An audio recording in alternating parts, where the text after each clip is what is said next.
चाहिँ गर्ने गर्दथ्यो। त्यो अवस्था थियो।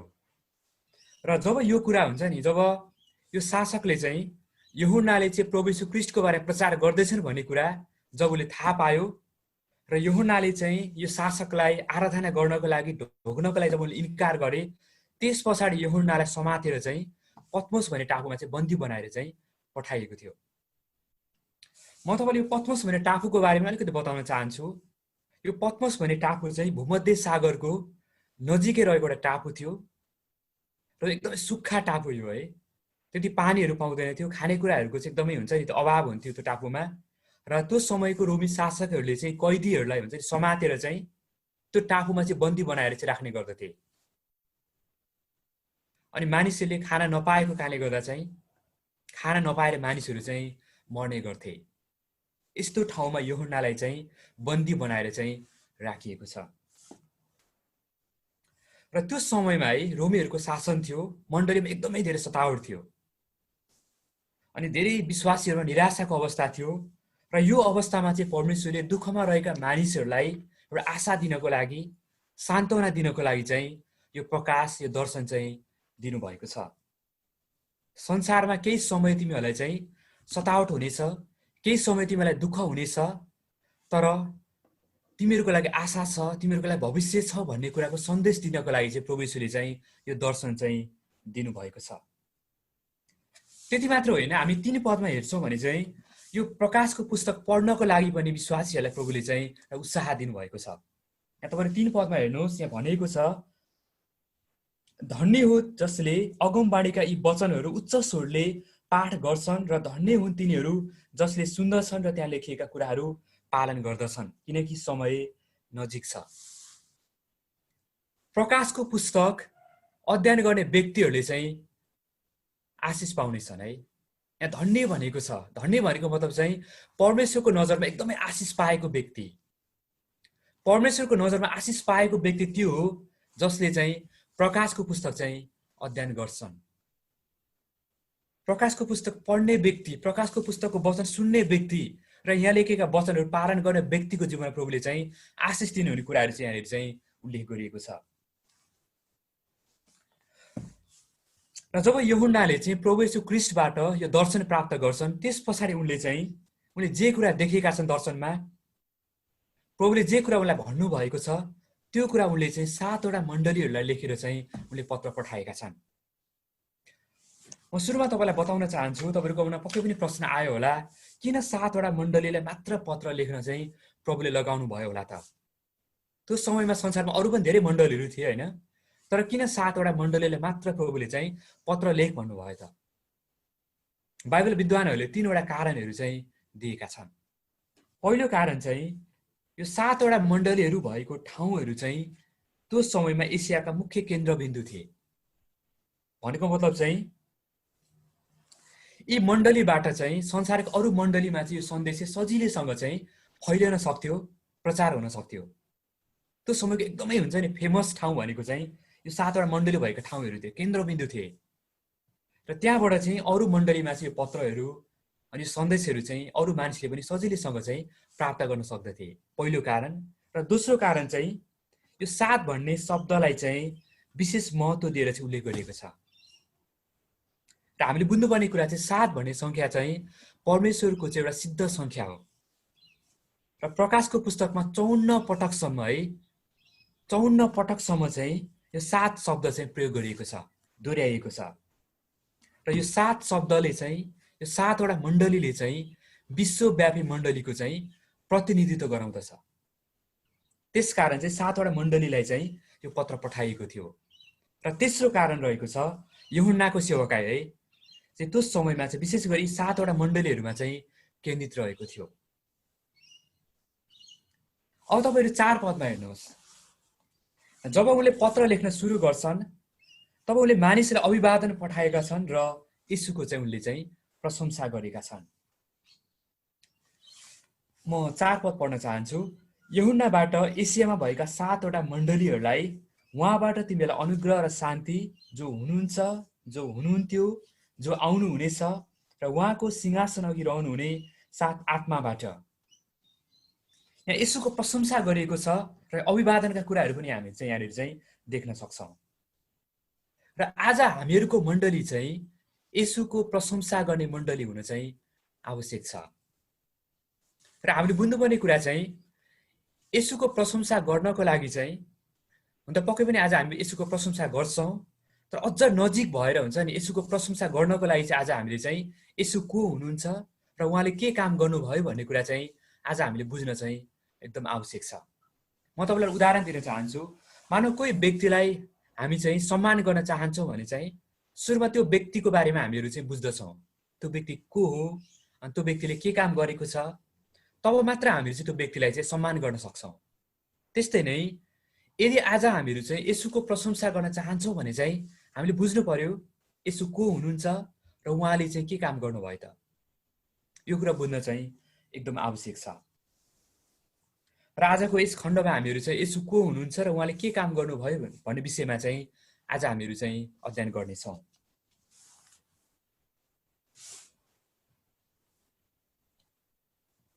येशू को हुनुहुन्छ र उहाँले के काम गर्नुभयो भन्ने कुरा बताउनुभन्दा अगाडि चाहिँ यहाँ दुईवटा शब्द अलिकति गाह्रो शब्द छ, म तपाईँलाई यसको बारेमा अलिकति व्याख्या गर्न चाहन्छु।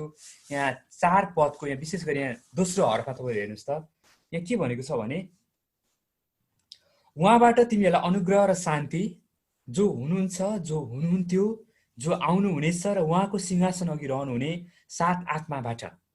यहाँ दुईटा शब्द है, अनुग्रहको बारेमा र 7 आत्माको बारे अलिकति तपाईँलाई बताउन चाहन्छु। हुन त अनुग्रह भन्ने शब्द हामी सबैलाई थाहा छ है। अनुग्रह भन्नाले चाहिँ हामीहरूले चाहिँ पाउन नसक्ने र किन्न नसक्ने कुरा चाहिँ सित्तैमा प्राप्त गर्नु चाहिँ अनुग्रह हो। जुन कुराहरू हामीले किन्न सक्दैनौँ, हामीले प्राप्त गर्न सक्दैनौँ, त्यो कुरा चाहिँ हामीले सित्तैमा पाएका छौँ भने चाहिँ त्यो भनेको चाहिँ अनुग्रह हो। हामीहरू चाहिँ पापी मानिस थियौँ र परमेश्वरले चाहिँ हाम्रो लागि चाहिँ येशू ख्रीष्ट चाहिँ सित्तैमा दिनुभएको छ। पापको ज्याला मृत्यु हो, पापको ज्याला भनेको नरक हो, तर परमेश्वरले हामीलाई येशूमा अनुग्रह गर्नुभएको छ र हामीहरूलाई चाहिँ उहाँले चाहिँ बचाउनु भएको छ। हामीलाई उहाँले स्वर्गको भागीदार बनाउनु भएको छ र यो नै परमेश्वरको चाहिँ अनुग्रह हो। र यूहन्नाले चाहिँ यही अनुग्रहको बारेमा यहाँनिर चाहिँ प्रचार गरेका छन्। अब दोस्रो कुरा म तपाईँलाई बताउन चाहन्छु। यहाँनिर दोस्रो शब्द चाहिँ यहाँ 7 आत्मा भनेर चाहिँ यहाँनिर चाहिँ उल्लेख गरेको छ। के होला त 7 आत्मा भनेको? हामीले बुझ्नुपर्ने कुरा चाहिँ 7 आत्मा भन्नाले चाहिँ पवित्र आत्माको चाहिँ एउटा पूर्णता हो। 7 आत्मा भन्नाले चाहिँ उहाँको स्वभाव र चाहिँ क्षमता हो। 7 आत्माले चाहिँ परमेश्वरको पूर्णतालाई बुझाउँदछ, क्षमतालाई बुझाउँदछ र उहाँको चाहिँ स्वभावलाई पनि बुझाउँदछ। र अर्को कुरा 7 भन्ने शब्द चाहिँ संख्या चाहिँ परमेश्वरको लागि एउटा सिद्ध संख्या हो। यो 7 आत्माको बारेमा चाहिँ यशाया 11 अध्यायको 2 पदमा चाहिँ उल्लेख गरिएको छ। तपाईहरु पल्टाउनुस् त, यशाया 11 अध्यायको 2 पद म यहाँहरुको लागि पढ्न चाहन्छु। यहाँ यसरी लेखिएको छ, परम प्रभुका आत्मा उहाँमा रहनुहुनेछ, बुद्धि र समाजका आत्मा, सल्लाह र शक्तिका आत्मा, ज्ञान र परम प्रभुको भएको आत्मा। हामी यो खण्डमा हेर्छौं भने यहाँ 7 आत्माको नाम चाहिँ यहाँ उल्लेख गरिएको छ। पहिलो चाहिँ परम प्रभुको आत्मा भनेको छ, दोस्रो बुद्धिको आत्मा भनेको छ, तेस्रो समझको आत्मा, चौथो सल्लाहको आत्मा, पाँचौं शक्तिको आत्मा, छैटौं ज्ञानको आत्मा र सातौं चाहिँ भएको आत्मा।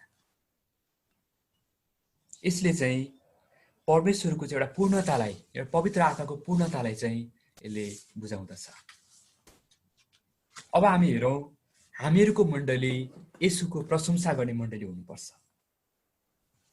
र हामीहरू येशूको प्रशंसा गर्न चाहन्छौं भने चाहिँ हामीहरूले थाहा पाउनु पर्यो येशू को हुनुहुन्छ र उहाँले हाम्रो लागि चाहिँ के काम गर्नुभयो त।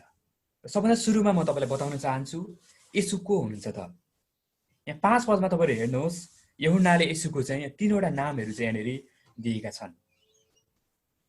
विश्वासयोग्य साक्षी येशू ख्रीष्टदेखि मृतकबाट प्रथम जीवित हुनुभएको तथा पृथ्वीका राजाहरूका शासकको तर्फबाट। 3 वटा नामहरू दिएको छ र पहिलो नाम रहेको छ येशू चाहिँ विश्वासयोग्य साक्षी हुनुहुन्छ। येशू चाहिँ विश्वासयोग्य साक्षी हुनुहुन्छ। तपाईहरु बुझ्नुहुन्छ विश्वासयोग्य साक्षी भन्नाले चाहिँ एउटा गवाही हुन्छ नि। यसो चाहिँ एउटा गवाई हुनुहुन्छ। र यूहन्नाले के भन्न खोज्दैछन् भने चाहिँ येशू ख्रीष्ट चाहिँ विश्वासयोग्य साक्षी हुनुहुन्छ र उहाँ चाहिँ एउटा साँचो गवाई हुनुहुन्छ र उहाँले दिएको गवाई चाहिँ साँचो छ र उहाँले हामीले जे कुरा भन्नुहुन्छ, जे गवाई दिनुहुन्छ त्यो कुरा चाहिँ आज हामीले विश्वास गर्न सुन्न चाहिँ एकदमै आवश्यक छ भन्ने कुरा चाहिँ यूहन्नाले यहाँनिर बताएका छन्। येशू ख्रीष्ट परमेश्वर हुनुहुन्छ र मानव जातिलाई गवाई दिनको लागि उहाँ चाहिँ स्वर्गबाट यो संसारमा मानिस भएर चाहिँ उहाँ आउनु भएको थियो। एउटा प्रश्न आउन सक्छ है, येशू परमेश्वर हुनुहुन्छ र परमेश्वरले के स्वर्गबाट नै गवाई दिनु भएको भए हुने थिएन र? किन उहाँ यो संसारमा आउनु पर्यो त? किन मानिस भएर उहाँ संसारमा आउनु पर्यो र किन उहाँले मानिसको रूपमा चाहिँ गवाई दिनु पर्यो होला त? म तपाईँलाई एउटा उदाहरण दिन चाहन्छु है। तपाईँले कमिला देख्नु भएको छ है? कमिला हामी सबैले देखेका छौँ। यदि हामीहरू कमिलासँग कुरा गर्न चाहन्छौँ भने के कमिलाले हाम्रो आवाज बुझ्छ होला? हामीले बोलेको भाषा कमिलाले बुझ्छ होला? पक्कै पनि बुझ्दैन। यदि हामीहरू कमिलासँग बातचित गर्न चाहन्छौँ भने चाहिँ हामीहरू कमिला नै हुनुपर्छ। तब मात्र हामीहरू चाहिँ कमिलासँग कुराकानी गर्न सक्छौँ, उसको कुराहरू बुझ्न सक्छौँ, उसले भनेको कुराहरू होइन सबै कुराहरू हामी बुझ्न सक्छौँ नि। त्यस्तै नै हामीले बुझ्नुपर्ने कुरा के छ भन्दाखेरि चाहिँ मानव जातिले चाहिँ स्वर्गको कुराहरू चाहिँ बुझ्न नसक्ने भएको कारणले गर्दाखेरि चाहिँ मानव जातिलाई गवाई दिनको लागि, उहाँको कुराहरू बताउनको लागि चाहिँ परमेश्वर चाहिँ मानिस भएर मानिसको रूप लिएर यो संसारमा आउनुभयो र उहाँले मानिसहरूलाई चाहिँ गवाई दिनुभएको छ। यसो बाहेक चाहिँ स्वर्गबाट ओर्ले आउने अरू कोही पनि व्यक्ति छैन। विशेष हामी यूहन्ना 3 अध्यायको 13 पदमा हेर्छौँ भने यो कुरा उल्लेख गरिएको छ। यसो मात्र स्वर्गबाट आउने व्यक्ति हुनुहुन्छ। यसोलाई मात्र स्वर्गको बारेमा थाहा छ। त्यसैले स्वर्गको बारेमा, परमेश्वरको बारेमा उहाँले जे कुरा हामीलाई भन्नुहुन्छ त्यो कुरा आज हामीले चाहिँ विश्वास गर्नुपर्छ, त्यो कुरा आज हामीले चाहिँ सुन्नुपर्छ। यसोले हामीलाई के गवाई दिनु भएको छ त?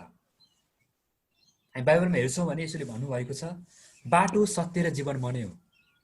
यसोले भन्नुभएको छ तिमीहरूलाई स्वर्ग लाने बाटो चाहिँ म नै हो, सत्य परमेश्वर चाहिँ म नै हो। तिमीले मलाई विश्वास गर्यो भने जीवनको अर्थ चाहिँ तिमीले बुझ्नेछौ भन्ने कुरा चाहिँ यसोले बताउनु भएको छ।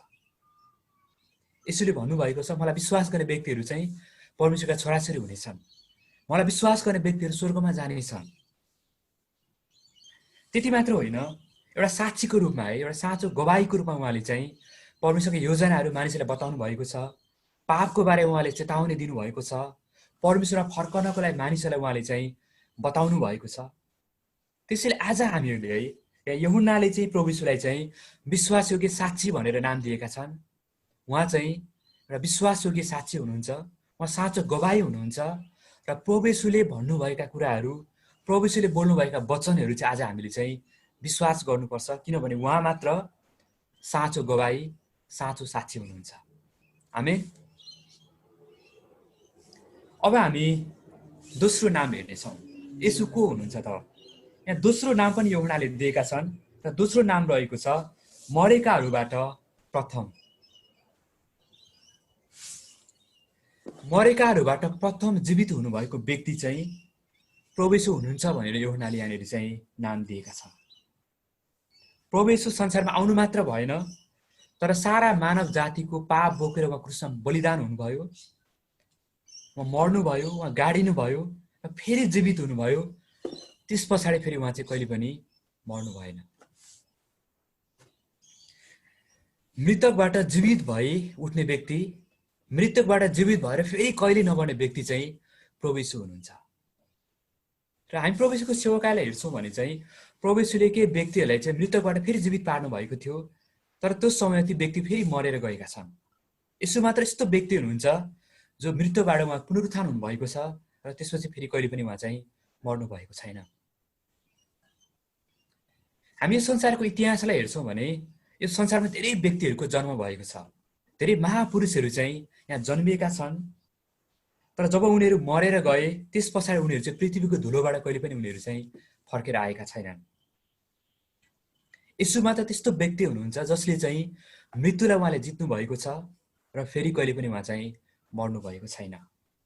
त्यसकारण यूहन्नाले यसुलाई चाहिँ मृतकबाट जीवित हुने प्रथम व्यक्ति भनेर चाहिँ यहाँनिर चाहिँ नाम दिएका छन्। दोस्रो नाम चाहिँ मृतकबाट जीवित हुनुभएको प्रथम व्यक्ति। र तेस्रो नाम रहेको छ यहाँनिर राजाहरूका शासक। यूहन्नाले चाहिँ यसुलाई चाहिँ यसु चाहिँ राजाहरूका शासक हुनुहुन्छ भनेर चाहिँ यहाँनिर नाम दिएका छन्।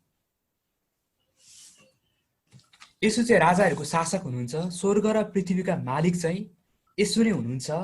यसुभन्दा माथि कोही छैन र यसुलाई शासन गर्ने व्यक्ति चाहिँ अरू कोही पनि छैन। सबैभन्दा माथि चाहिँ प्रभु येशू हुनुहुन्छ।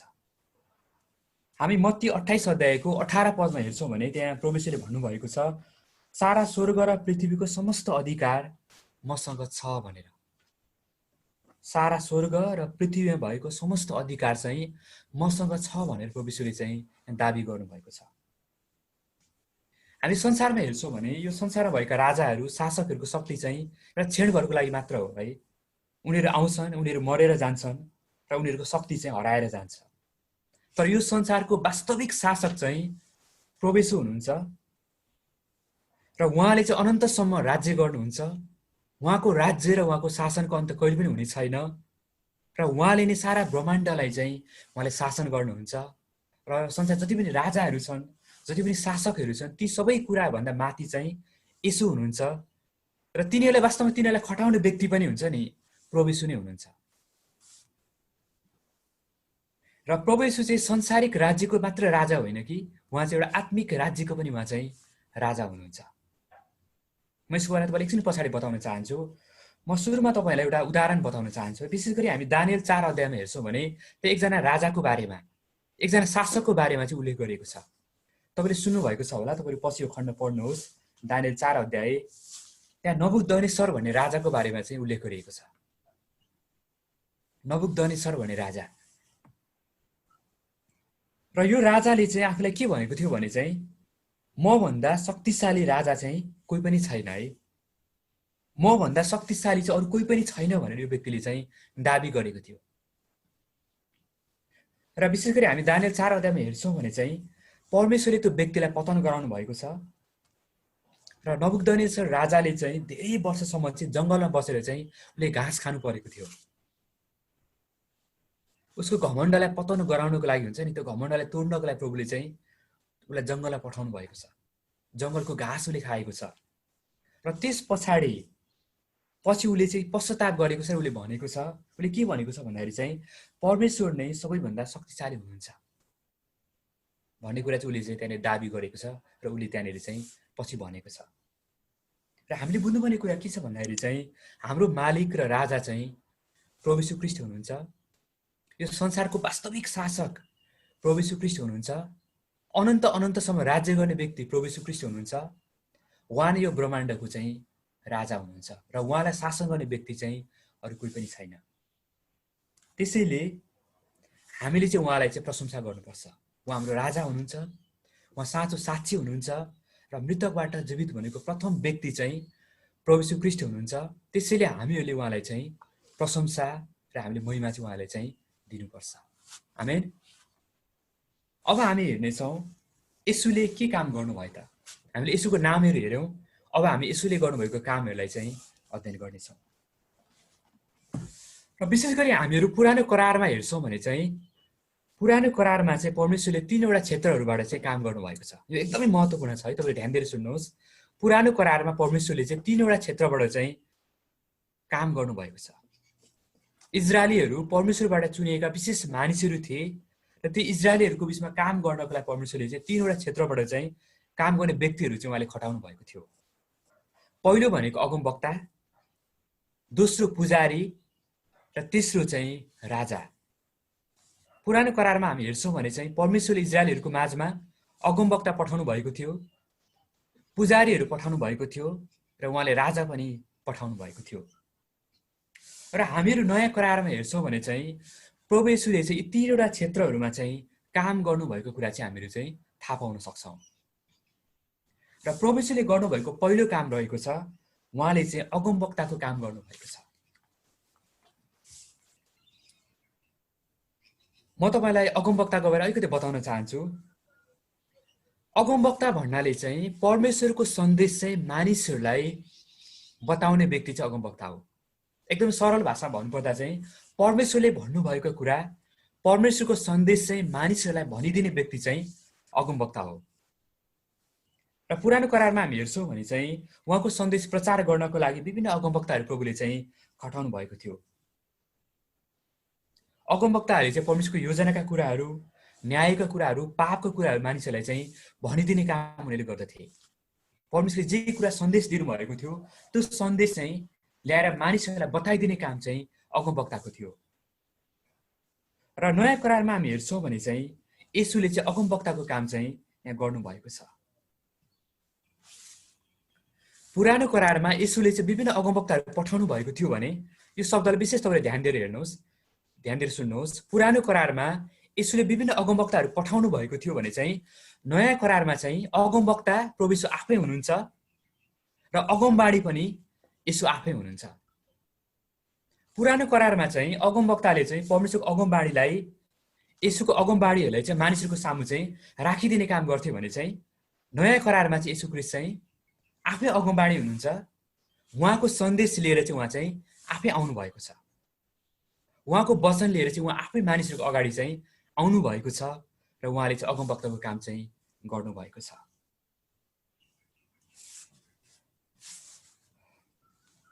येशूले परमेश्वरको सन्देशलाई मात्र उहाँले प्रस्तुत गर्नु भएन कि, तर उहाँले परमेश्वरलाई पनि देखाउनु भयो। परमेश्वरको सन्देश उहाँले प्रचार गर्नुभयो र परमेश्वर पनि उहाँले चाहिँ देखाउनु भएको छ। र अगमवक्ताको रूपमा उहाँले चाहिँ परमेश्वरको सत्यताका कुराहरू मानिसलाई बताइदिनु भएको छ, भविष्यका योजनाहरू उहाँले बताइदिनु भएको छ। र विशेष हामी प्रकाशको पुस्तकमा हेर्छौँ भने चाहिँ भविष्यमा उहाँले गर्ने कामहरू, भविष्यको जीवनको बारेमा सबै कुराहरू चाहिँ हामी प्रकाशको पुस्तकमा चाहिँ थाहा पाउन सक्छौँ। र यसरी यी कुराहरू चाहिँ प्रकाश पार्नु भएको छ। त्यति मात्र होइन, अगमवक्ताको उहाँले चाहिँ मानिसहरूलाई चाहिँ पापबाट फर्काउनको लागि उहाँले चाहिँ चेतावनी पनि दिनुभएको छ। पुरानो करारमा अगमवक्ताहरूले चाहिँ मानिसहरूलाई पापबाट फर्कनको लागि, पश्चाताप गर्नको लागि चेतावनी दिने गर्थे। तर प्रभु येशू चाहिँ उहाँको सन्देश लिएर उहाँ आफै आउनु भएको छ र मानिसहरूलाई चाहिँ पापबाट फर्कनको लागि, उहाँलाई विश्वास गर्नको लागि उहाँले चाहिँ प्रचार गर्नुभएको छ। र प्रभु येशूले चाहिँ अगमवक्ताको काम पनि उहाँले चाहिँ गर्नुभएको छ। र आज हामीले बुझ्नुपर्ने कुरा चाहिँ प्रभु येशूले जे कुरा भन्नुभएको छ, उहाँले जे अगमबाणी बोल्नु भएको छ, त्यो कुरा चाहिँ आज हामीले विश्वास गर्नुपर्छ र त्यो कुरा आज हामीले चाहिँ पालन गर्नुपर्छ। किनभने येशू नै अगमबाणी हुनुहुन्छ र येशू नै अगमवक्ता हुनुहुन्छ। तपाईँले बुझ्नुभयो? येशू नै अगमबाणी हुनुहुन्छ र येशू नै अगमवक्ता हुनुहुन्छ। अब हामी दोस्रो कुरा हेर्नेछौँ। येशूले गर्नुभएको दोस्रो काम रहेको छ, उहाँले चाहिँ पुजारीको काम पनि गर्नुभएको छ। म अलिकति तपाईँहरूलाई पुजारीको बारेमा बताउन चाहन्छु। पुजारीको काम भनेको चाहिँ, पुजारी भनेको चाहिँ मानिसहरूको सन्देश चाहिँ परमेश्वर कहाँ पुर्याइदिने व्यक्ति चाहिँ पुजारी हो। अगमवक्ता भनेको चाहिँ परमेश्वरको सन्देश मानिसहरूलाई बताइदिने व्यक्ति चाहिँ अगमवक्ता हो भने पुजारी भनेको चाहिँ मानिसहरूको सन्देश, मानिसहरूको कुराहरू चाहिँ परमेश्वर कहाँ लगिदिने व्यक्ति चाहिँ पुजारी हो। र पुजारीले चाहिँ मानिसहरूको तर्फबाट चाहिँ परमेश्वरको सामु चाहिँ अन्तर्विन्ती गर्ने काम चाहिँ पुजारीले गर्दथे। र पुजारीहरूलाई परमेश्वरले चाहिँ पापको कारणले गर्दाखेरि, विद्रोहको कारणले गर्दाखेरि, दोषको कारणले गर्दा चाहिँ परमेश्वरबाट टाढा भएका मानिसहरूलाई उहाँको सामु चाहिँ एउटा पुनर्मिलाप गराउनको लागि चाहिँ अधिकार सहित चाहिँ नियुक्त गर्नुभएको थियो। र विशेष गरी हामीहरू पुरानो करारमा देख्न सक्छौँ, परमेश्वरले हारूनलाई र उनका छोराहरूलाई चाहिँ यो पुजारीको कामको लागि चाहिँ उहाँले नियुक्त गर्नुभएको थियो। तिनीहरूले चाहिँ इजरायलीहरूले ल्याएको बलिदानहरूलाई चाहिँ परमेश्वरको सामु चढाउने काम गर्थे। इजरायलीहरूको पापको लागि चाहिँ परमेश्वरको सामु अन्तर्विन्ती गरिदिने काम उनीहरूले गर्थे। र परमेश्वरको तर्फबाट मानिसहरूलाई विभिन्न आदेशहरू दिने कामहरू, निर्देशन दिने कामहरू पनि पुजारीको काम चाहिँ रहेको थियो। र हामी नयाँ करारमा हेर्छौँ भने चाहिँ येशू ख्रीष्ट चाहिँ हाम्रो चाहिँ प्रधान पुजारी हुनुहुन्छ। उहाँले चाहिँ पुजारीको पनि काम चाहिँ उहाँले गर्नुभएको छ। र एकदमै महत्त्वपूर्ण कुरा म तपाईँलाई बताउन चाहन्छु। पुरानो करारमा चाहिँ हुन्छ नि, येशूले चाहिँ विभिन्न पुजारीहरू चाहिँ नियुक्त गर्नुभएको थियो र ती पुजारीहरूले चाहिँ विभिन्न बलिदानहरू चढाइदिने काम गर्दथे। नयाँ करारमा यीशु ख्रीष्ट चाहिँ पुजारी हुनुहुन्छ र अर्को कुरा चाहिँ उहाँ आफै बलिदान पनि हुनुहुन्छ। पुरानो करारमा चाहिँ पुजारीहरूले चाहिँ विभिन्न बलिदानहरू चाहिँ चढाउने काम गर्थे भने चाहिँ उहाँ आफै पुजारी पनि हुनुहुन्छ र उहाँ आफै बलिदान पनि भएर आउनु भएको छ। एकदमै महत्त्वपूर्ण कुरा। म तपाईँलाई यसको अलिकति बताउन चाहन्छु किन उहाँले यो काम गर्नुभयो त। मानव जातिबाट नै संसारमा चाहिँ पापको सुरुवात भएको थियो र मानव जाति नै त्यो पापको दण्ड पाउनको लागि चाहिँ योग्य थियो। परमेश्वर न्यायी परमेश्वर हुनुहुन्छ, त्यसकारण संसारका सबै मानिसले गरेको पापको दण्ड चाहिँ परमेश्वरले दिनु पर्दथ्यो। तापनि परमेश्वरले संसार यति धेरै प्रेम गर्नुभयो, त्यसकारण परमेश्वर आफै मानिस भएर चाहिँ उहाँ आउनुभयो र उहाँ चाहिँ हाम्रो सट्टामा चाहिँ बलिदान हुनुभयो। सारा मानव जातिले गरेको पापको दण्ड भोग्नको लागि चाहिँ निर्दोष बलि भइकन उहाँले चाहिँ आफूलाई चाहिँ उहाँले चाहिँ अर्पण पनि गर्नुभएको छ। र अर्को कुरा चाहिँ संसारका पापी मानिसहरूले चाहिँ आफूलाई छुटकारा दिन चाहिँ असम्भव थियो र साथै पापी मानिसहरूले गरेको हुन्छ नि बलिदान चाहिँ परमेश्वरको अगाडि ग्रहणयोग्य पनि थिएन। त्यसैले किनकि परमेश्वर पवित्र हुनुहुन्छ र पवित्र परमेश्वरको सामु चाहिँ मिलाप हुनको लागि चाहिँ एउटा पवित्र बलिदानको चाहिँ आवश्यकता पर्दछ र यी सबै आवश्यकता पुरा गर्नको लागि चाहिँ येशू चाहिँ एउटा पुजारी भएर पनि आउनुभयो र उहाँ आफै बलिदान पनि भएर आउनुभयो।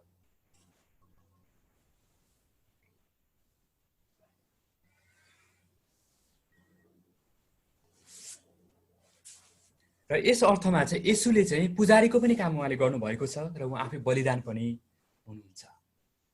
पुरानो करारमा हामीहरू हेर्छौँ भने चाहिँ पुरानो करारमा चाहिँ प्रधान पुजारीसँग भेट गर्नको लागि चाहिँ परमेश्वर चाहिँ वर्षको एकचोटि महापवित्र स्थानमा देखा पर्नुहुन्थ्यो।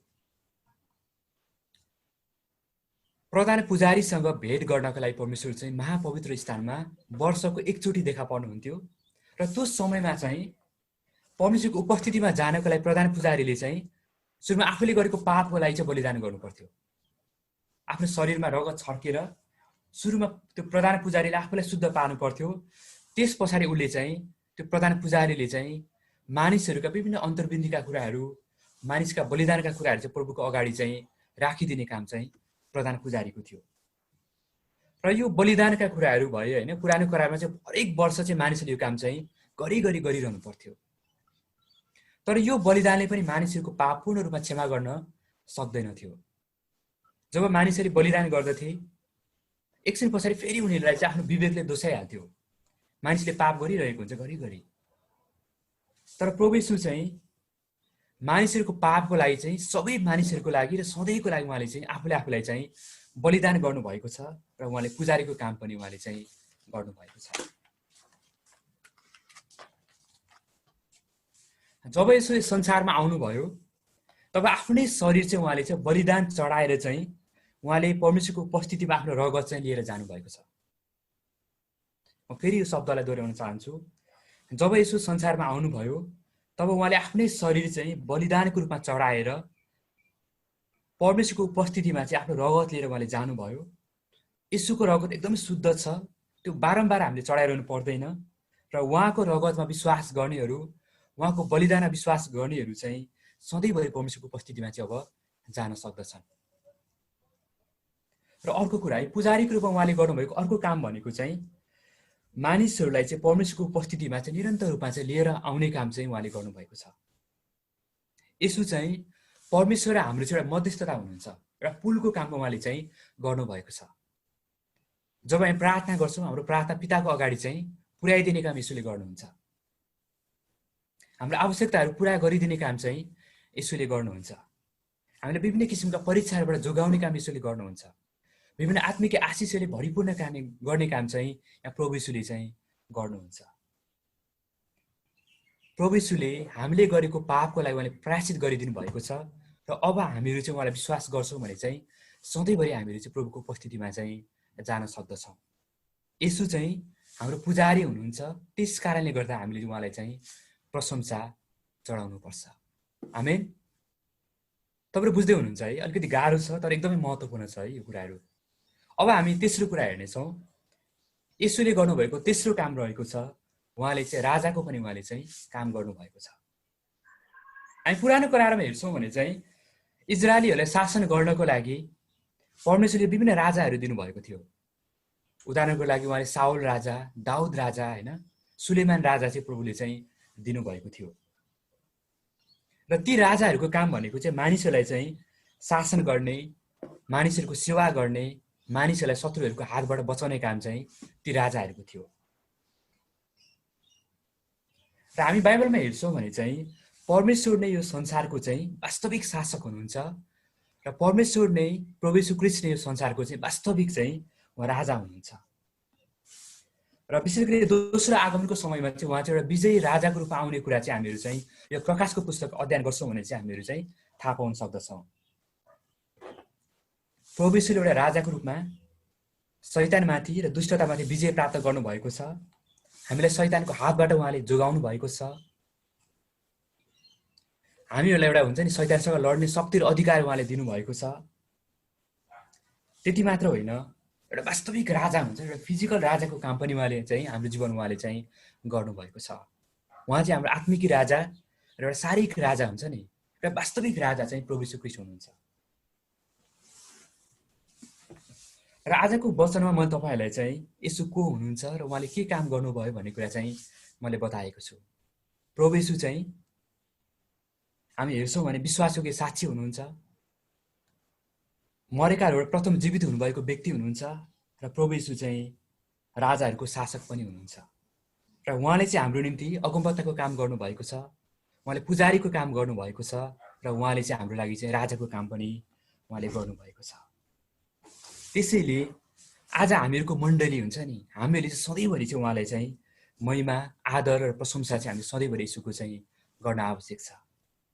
र आजको वचनबाट म तपाईँलाई उत्साह दिन चाहन्छु, आज हामीहरूको विश्वासलाई हामीले जोगाइराखौँ र हाम्रो बाँचुन्जेलसम्म हुन्छ नि हाम्रो जीवनबाट सधैँभरि येशूलाई चाहिँ हामीले प्रशंसा, आदर, इज्जत र महिमा चाहिँ हामीहरू चाहिँ दिइराखौँ।